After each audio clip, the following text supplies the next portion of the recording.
লেখিকা ইপসিতা মিত্রর মন চুরি। দমদমে যখন ফ্লাইটটা ল্যান্ড করলো তখন ঘড়িতে দুপুর 12টা। এয়ারপোর্টে কিছু প্রবলেম হওয়ায় লন্ডন থেকে লাগেজ কলকাতায় এসে পৌঁছবে কাল। কথাটা যতবার ভাবছে অন্তরীপের মাথাটা গরম হয়ে যাচ্ছে। এসি ট্যাক্সির ঠান্ডা হাওয়াও মাথার টেম্পারেচারকে কমাতে পারছে না। কোনো মানে হয়? কিছু না কিছু একটা ঝামেলা লেগেই আছে যেন। আজ 5 বছর বাদে লন্ডন থেকে কলকাতা ফিরছেও। মনটা এমনিতে সকাল থেকে বেশ খুশি খুশি ছিল, কিন্তু এই লাগেজ পাওয়ার প্রবলেমটাই মুডটা খিচ হয়ে গেল। ইউনিলিভার কোম্পানির প্রাক্তন এক্সিকিউটিভ হেডের। হ্যাঁ, প্রাক্তন, কারণ অন্তরীপ চাকরিটা ছেড়ে পাকাপাকিভাবে ইন্ডিয়া ফিরে এসেছে। আর লন্ডনের চিকেন বার্গার পোষাচ্ছে না ওর। এবার মায়ের হাতের মুরগির মাংসের ঝোল আর গরম ভাতই দরকার। আর এতদিনে যা টাকা পয়সা জমিয়েছে, এতে পার্টনারশিপে একটা ইম্পোর্ট এক্সপোর্টের বিজনেস শুরু করাই যায়। ছোটবেলায় স্কুল ফ্রেন্ড তীর্থর সঙ্গে এই নিয়ে সবকিছু ফাইনাল হয়েও গেছে। তীর্থ নিউ আলিপুরে ওদের অফিসের ইন্টেরিয়ার ডিজাইনিং এর কাজও শুরু করে দিয়েছে। অন্তরীপ এতদিন সবটা দেখেছিল স্কাইপ, ফেসবুক আর জিমেলে। এবার ফাইনালি কাল পরশুর মধ্যে লাইভ নিজের অফিস দর্শন হবে। এইসব ভাবনার মাঝে ওদের বালিগঞ্জের ফ্ল্যাটের সামনে ট্যাক্সিটা থামলো। এসি থেকে নেমেই ওর যেন মনে হলো জ্বলন্ত বার্নারের মধ্যে ওকে কেউ ঢুকিয়ে দিয়েছে। ওরে বাবা, কি রোডের তেজ, যেন সেদ্ধ করে দেবে। এর মধ্যে ফ্ল্যাটের লিফটে কাজ চলছে। অগত্যা 7তলা সিঁড়ি ভেঙে ঘাম আর গরমে অলমোস্ট গলে গিয়ে ওর নিজের ফ্ল্যাটের সামনে দাঁড়ালো। দরজার বেল বাজিয়ে ভাবলো মা ওকে এইভাবে হঠাৎ দেখলে বেশ সারপ্রাইজড হবে শিওর।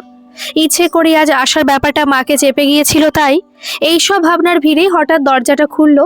কোলাপসিবল গেটের ওপারে একটা অজানা মুখ, ফর্সা বেশ সুন্দরী, লম্বা চুল বিনুনি বাঁধা অগোছালো ভাবে, সাদা রঙের চুড়িদারে খারাপ লাগছে না। 1 সেকেন্ডের জন্য এই অজানা রমণীর মিষ্টি মুখটা বেশ চোখে লাগলো অন্তরীপের, কিন্তু 2 সেকেন্ডেই প্রশ্ন এসে মাথায় উকি দিল, এই মেয়েটা আবার কে? তবে অজানা রমণী প্রশ্নের কোনো উত্তর না দিয়ে নির্বিকারভাবে বলল, দেখুন, আমাদের কিছু লাগবে না, ধূপ, অ্যাকোয়াগার্ডের জল সবই আছে, থ্যাংক ইউ। কথাটা বলে মুখের ওপর ধাম করে দরজাটা বন্ধ করে দিল। যা বাবা, কি হলো? কে এই মেয়েটা? ওদের ফ্ল্যাটেই বা কি করছে? এতগুলো প্রশ্ন নিয়ে অন্তরীপ আবার বেল বাজালো। দরজার ওপারে অজানা রমণী আবার দর্শন দিয়ে বলল, আপনি কি কোনো এনজিও থেকে এসেছেন সাহায্য চাইতে, নাকি কেউ মারা গেছে? শ্রাদ্ধের জন্য সাহায্য চাই? সরি, আমি একদম বুঝিনি। আমি ভেবেছিলাম প্রথমে কোনো সেলসম্যান। না, আর চুপ করে থাকা যায় না। অন্তরীপ এবার গলার আওয়াজ বার করলো, অদ্ভুত তো, কি সব বলছেন? আমি সেলসম্যান কোন দুঃখে হতে যাব? আর আমাকে দেখে কি এত গরিব মনে হয় যে আত্মীয়র শ্রাদ্ধের জন্য সাহায্য চাইতে আসবো? এনিওয়ে, আপনি নিজেকে আমাদের ফ্ল্যাটে কি করছেন? আপনাদের ফ্ল্যাট? এই ফ্ল্যাটটা শ্রীমতী চয়নিকা ভট্টাচার্যের, বুঝেছেন? আপনার ফ্ল্যাট নম্বরে কোনো গন্ডগোল হচ্ছে। কথাটা শেষ করেই অজানা রমণী আবার মুখের ওপর ধাম করে দরজা বন্ধ করে দিল। এবার অন্তরী বেশ রেগেই বেলটা টিপল। দরজা খুলতেই গলার স্বরটাকে সপ্তকে চড়িয়ে বলল, অনেক হয়েছে, এইভাবে বারবার দরজা বন্ধ করে দেওয়ার মানে কি? আর আমি নিজের ফ্ল্যাট আর এই ফ্ল্যাটের মালকিন নিজের মাকে চিনব না, এটা কোনো প্রশ্ন হলো? এই চেঁচামেচির আওয়াজ শুনে এতক্ষণে ভেতরের ঘর থেকে অন্তরীপের মা হাজির ড্রয়িং রুমে। হঠাৎ দরজার ওপারে ছেলেটাকে দাঁড়িয়ে থাকতে দেখে সে তো অবাক। একগাল হাসি মুখে তাড়াতাড়ি দরজার সামনে গিয়ে বলল, তুই এখানে এখন? আর কি হয়েছে? বাইরে দাঁড়িয়ে আছিস কেন? নীল, তাড়াতাড়ি কোলাপসিবলটা খোল, এটা আমার ছেলে অন্তরীপ। সেদিন দরজা খোলার পরও অন্তরীপের রাগটা কমেনি। তার মানে অজানা রমণীর নাম নীর। তখন অবশ্য নীর বেশ ইতস্তত হয়েই গিয়েছিল। যাদের বাড়িতে পেইং গেস্ট থাকে তারই ছেলেকে চিনতে পারেনি। তাও কিছু কথা সাজিয়ে মেকআপ দেওয়ার চেষ্টা করেছিল। আসলে আপনাকে তো কখনো সামনাসামনি দেখিনি, আর আপনার যা ফটো এই বাড়িতে দেখেছি সেখানে তো আপনি বেশ মোটা। এই রকম ঋত্বিক রোশনের মতন চেহারার কেউ হবে যে সেটা স্বপ্নেও ভাবিনি। কথাটা কি ইনসাল্ট করে বলল না কমপ্লিমেন্ট দিল অন্তরীপ ঠিক বুঝতে পারল না। হ্যাঁ, 5 বছর আগে ওর ওজন 120 কিলো ছিল, কিন্তু লন্ডনে থাকার সময় জিম আর ডায়েট করে মাস্কিউলার বডি বানিয়েছে। তবে সেটা ঋত্বিক রোশনের মতন কি না সে নিয়ে ওর সন্দেহ আছে। তাই আর এই মেয়ের সঙ্গে কোনো কথা না বাড়িয়ে গম্ভীরভাবে নিজের ঘরে চলে গেল অন্তরীপ। মা, তুমি পেইং গেস্ট রাখলে কিন্তু আমাকে একবারও জিজ্ঞেস করলে না, আর জিজ্ঞাসা করা তো দূরে থাক, একবার জানালে না অবধি। চোখ দুটো গোল গোল করে একরাশ রাগ অভিমান নিয়ে অন্তরীপ কথাটা বলল, কিন্তু মা নির্বিকারভাবে উত্তরটা দিল, আস্তে কথা বল, পাশের ঘরে মেয়েটা আছে, শুনলে খারাপ ভাববে। আর পেইং গেস্ট রেখেছি, বেশ করেছি। তুই তো 5 বছর লন্ডনে দিব্যি কাটিয়ে এলি, আমি এখানে একা একা কি ঘরের কড়িকাঠ গুনবো? আর তোকে বলিনি কারণ আমি জানতাম শুনলেই তুই না করে দিবি। ছোটবেলা থেকেই তো গোমড়া মুখ, কারোর সঙ্গে মিশতে পারতিস না। মা, আমি গোমড়া মুখ না, ইন্ট্রোভার্ট। একটা পার্সোনালিটি রেখে চলি, বুঝলে? বুঝলাম। এবার তুই নিজের পার্সোনালিটি নিজের কাছে রাখ। আমি রান্না করতে গেলাম কিচেনে। আর হ্যাঁ, ঘরের এসিটা বাড়িয়ে দে, মাথাটা ঠান্ডা হয়ে যাবে। কথাটা বলেই মা রান্নাঘরে চলে গেল। অন্তরীপকে যেন পাত্তাই দিল না। মা এখনো ওকে সে ক্লাস 1-এর বাচ্চার মতনই ট্রিট করে। ধুর, ভালো লাগে। কাল থেকেই মায়ের ডায়লগগুলো শুনে অন্তরীপের মুডটা খিচ খেয়েছিল। আর এই বাড়িতে ওদের সঙ্গে বাইরের একটা মেয়ে 24 ঘন্টা থাকবে, এটা ওর মোটেও পছন্দ না। এই সবই ভাবছিল সকালবেলা ঘুম থেকে উঠে। তখনই দরজা ভেদ করে বাইরের মেয়ে ঘরে ঢুকলো কফির কাপ হাতে। গোলাপি রঙের ওড়নায় কি আজ একটু বেশি মিষ্টি লাগছে? কথাটা 1 সেকেন্ডের জন্য মনে এসেও মিলিয়ে গেল। যতই মিষ্টি লাগুক, এইভাবে সাত সকালে বাইরের একটা মেয়ে নক না করে ঘরে ঢুকবে? তাই বেশ গম্ভীরভাবে নিজের সমস্ত পার্সোনালিটিকে একত্রিত করে বলল, দেখুন, আমার ঘরে এইভাবে যখন তখন না বলে ঢুকবেন না। আর কফি দেওয়ার জন্য মা আছে, কাজের লোকও আছে। আপনি এইভাবে দরকার ছাড়া যে কোনো সময় যে কারোর ঘরে আসবেন না। কথাটা এমনভাবে মুখের ওপর বলল যে বাইরের মেয়ের মিষ্টি মুখটা লাল হয়ে গেছে। তবে এটা রাগে না, লজ্জায়। অন্তরীপ ঠিক বুঝলো না। আর কিছু বোঝার আগে নীর কফির কাপটা টেবিলে রেখে ঘর থেকে বেরিয়ে গেল। ফাঁকা ঘরে তখন অন্তরীপের হঠাৎ মনে হলো, একটু কি বেশি রুড হয়ে গেলাম?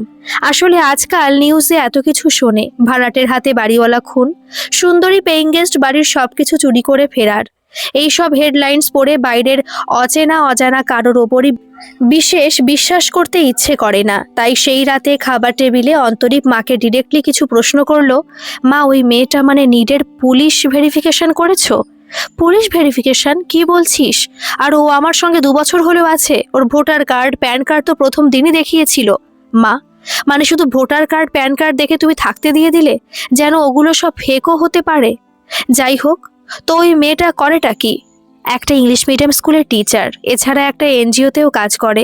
থ্যালাসেমিয়া বাচ্চাদের জন্য আমিও টুকটাক সাহায্য করি। বুঝেছি, এই সোশ্যাল ওয়ার্কের জন্য তার মানে তোমার কাছ থেকে ভালোই টাকা নিয়েছে। আদেও সেই এনজিও আছে তো? আমার তো সন্দেহ হচ্ছে শুনেই। অন্তরীপ, তুই কারোর ব্যাপারে না জেনে শুনে এইভাবে কমেন্ট করিস কি করে? জানি না বলেই বলছি মা, একা বয়স্ক মহিলা পেয়ে অনেকেই তার সুযোগ নেয়। তোমার পুলিশ ভেরিফিকেশনটা করিয়ে নেওয়া উচিত ছিল। কথাটা এক নিঃশ্বাসে বলেই অন্তরীপের চোখ পড়ল নীরের ঘরে দরজার দিকে।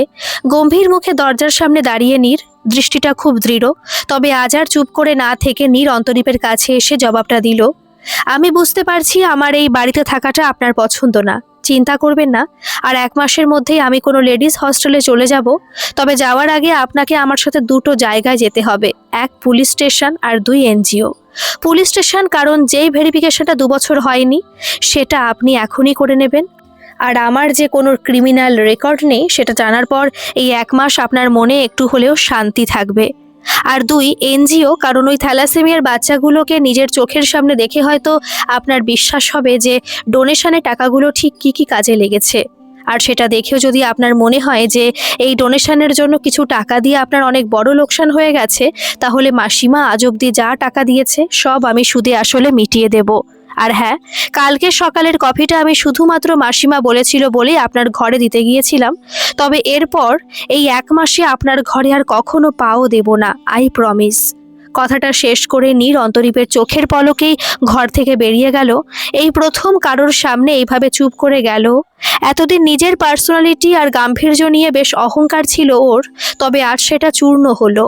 হঠাৎ যেন মনে হলো এত দৃঢ় গলায় ওর চোখে চোখ রেখে যে এতগুলো কথা বলে দিতে পারে সে আর যাই হোক ক্রিমিনাল না। পরের দিন সকালে একটা ঘটনা ঘটল। অন্তরীপের মায়ের হঠাৎ করে শ্বাসকষ্ট। অন্তরীপ তো অবাক, কাল রাত অবধিও ঠিক ছিল, আজ সকালে তাহলে কি হলো? তবে ওর কিছু করার আগেই পাশের ঘর থেকে নীর হাজির। দৌড়ে এসে ড্রয়ার থেকে একটা ট্যাবলেটের পাতা বার করে অন্তরীপের মাকে ওষুধটা খাইয়ে দিল। তারপর ডাক্তার মুখার্জিকে ফোন করে বাড়িতে আনালো। লাস্ট 1 বছর ধরে এই ডাক্তার মুখার্জি অন্তরীপের মাকে রেগুলারলি চেক আপ করে। 1 বছর আগে একটা লাংস ইনফেকশনের জন্য এখনো মাঝে মাঝে শ্বাসকষ্টটা হয়। তবে নীর প্রত্যেক মাসে নিয়ম করে ডাক্তার দেখাতে নিয়ে যায় আর মনে করে ওষুধগুলো খাওয়ায় বলেই কখনো বাড়াবাড়ি কিছু হয়নি। ডাক্তার মুখার্জি আর মায়ের মুখে এত কিছু শুনে অন্তরীপ সত্যি সারপ্রাইজড। ও লন্ডনে ওর কাজে এত বিজি ছিল যে কখনোই মায়ের কথা আলাদা করে ভাবেইনি। আর নীর, যাকে ও কথায় কথায় এই কদিন ধরে বাইরের মেয়ে বলেছে, সে ওর মার এতটা খেয়াল রেখেছে, ভেবেই লজ্জায় নিজের চোখটা নিচে নেমে গেল। সেদিন দুপুরে অন্তরীপ প্রথম নীরের ঘরে এলো যেচে পড়ে কথা বলতে।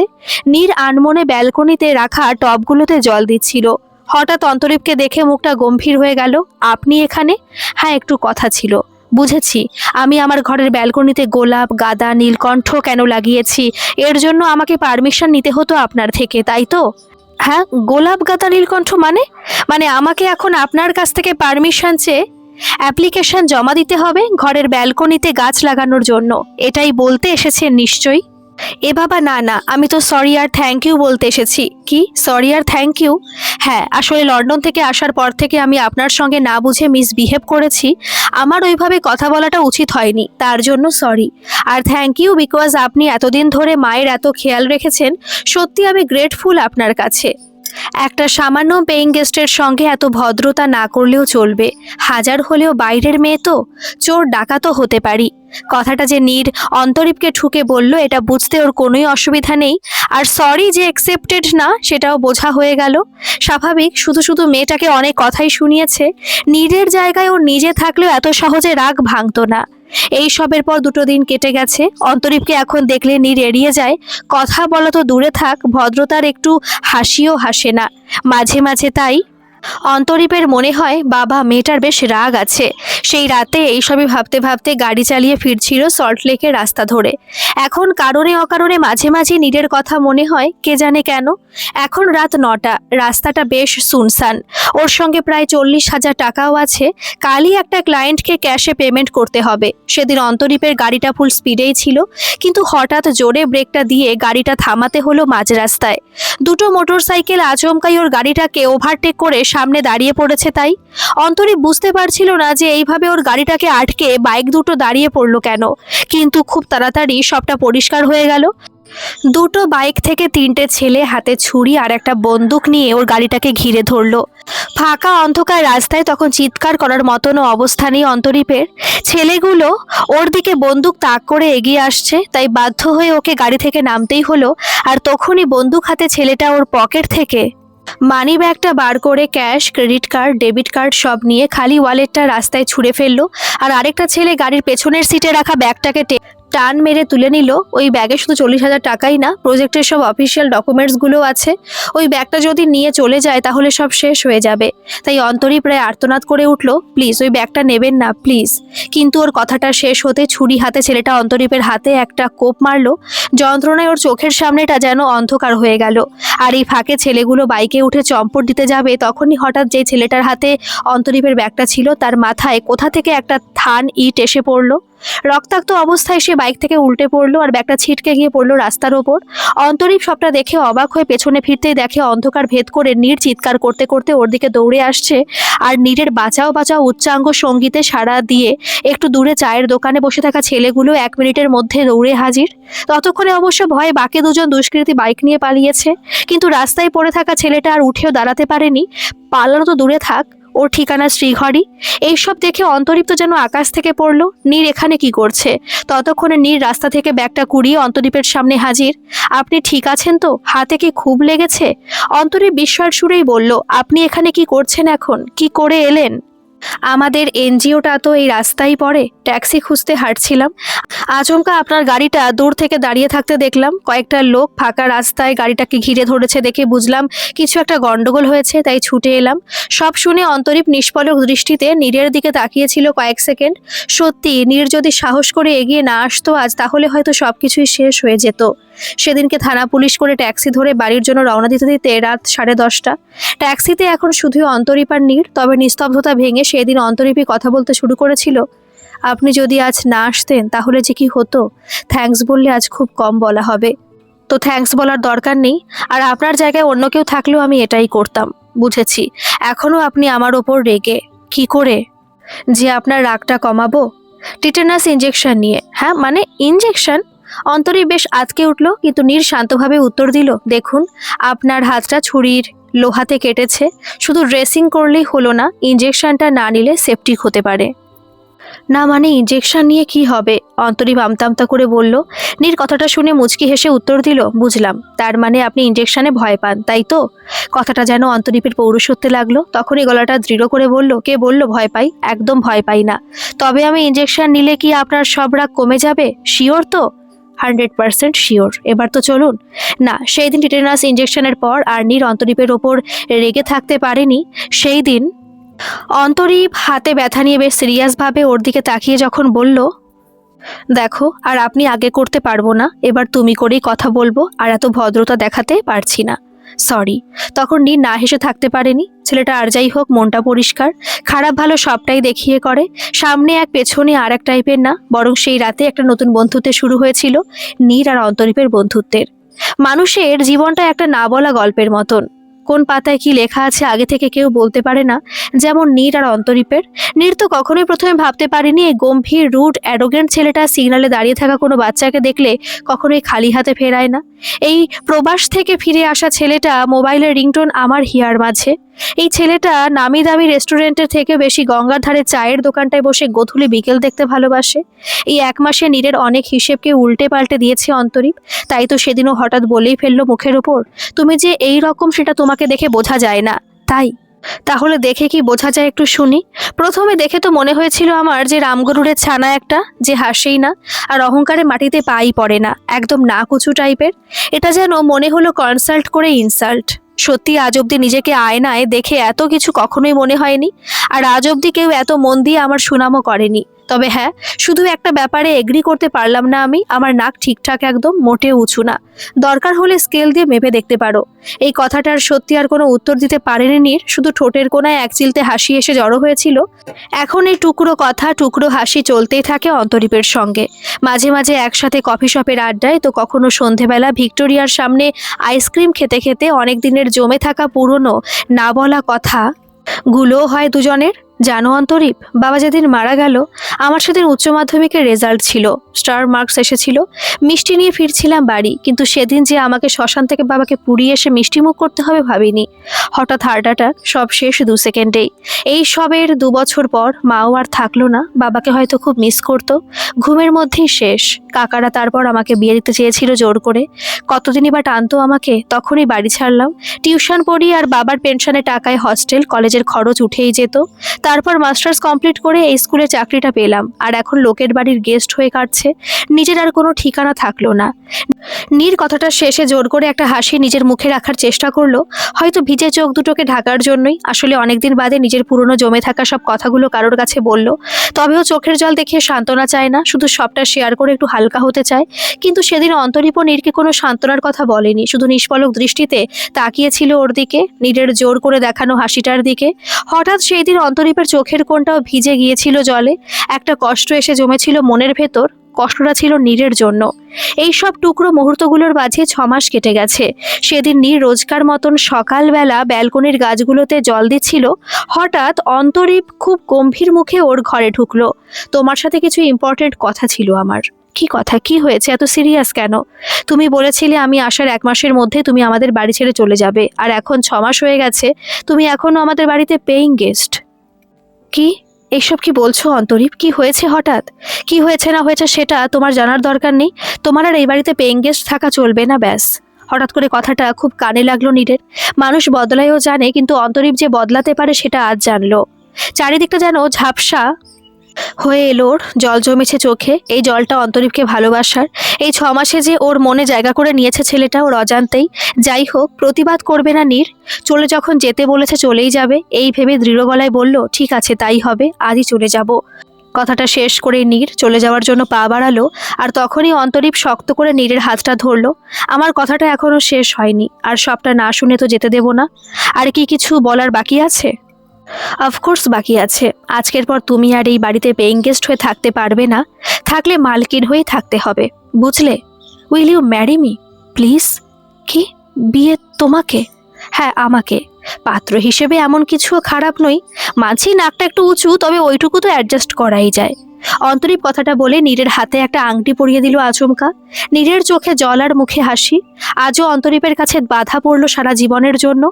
আজ খুব শক্ত করে আঁকড়ে ধরলো অন্তরীপকে। আর অন্তরীপ তখন নীরের কানে আস্তে গলায় বলল, আমি প্রথমে যা ভেবেছিলাম একদম ঠিক, তুমি সত্যিই একটা অনেক বড় চোর। তুমি আমার মন চুরি করেছো সেই প্রথম দিন থেকে। গল্পটি কেমন লাগলো অবশ্যই কমেন্ট করে জানাবেন, আর ভালো লাগলে একটা সাবস্ক্রাইব করে আমার পাশে থাকবেন। ধন্যবাদ।